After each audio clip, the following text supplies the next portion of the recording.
La guerre au Moyen-Orient, Israël et le Liban affirment être tombés d'accord pour mettre en œuvre un cessez-le-feu sous conditions. Et première de ces conditions, la plus importante, c'est l'arrêt complet des frappes du Hezbollah. Frédéric Simon, vous êtes le correspondant d'Europe 1 à Tel Aviv. Comment réagissent les Israéliens ce matin ? Eh bien, l'annonce de ce cessez-le-feu a été accueillie avec beaucoup de scepticisme en Israël, car depuis la mi-avril, un cessez-le-feu est officiellement en vigueur entre l'État hébreu et le Liban, ce qui n'a pas empêché le Hezbollah de tirer régulièrement des roquettes vers les localités du nord d'Israël et de lancer des drones d'explosifs qui ont fait plusieurs morts dans les rangs de l'armée israélienne.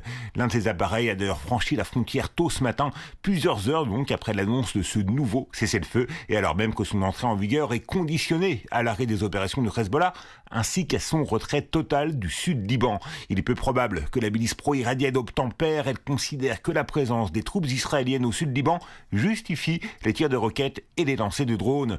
Quant à l'armée israélienne, même en cas de violation du cessez-le-feu par le Hezbollah, elle n'aura pas les mains libres. Donald Trump a imposé à Benjamin Netanyahou de ne pas bombarder le bastion de la milice à Beyrouth. Le président américain redoute en effet qu'en cas de bombardement israélien sur Beyrouth, l'Iran, parrain du Hezbollah, ne mette ses menaces à exécution en se retirant des négociations sur la fin de la guerre.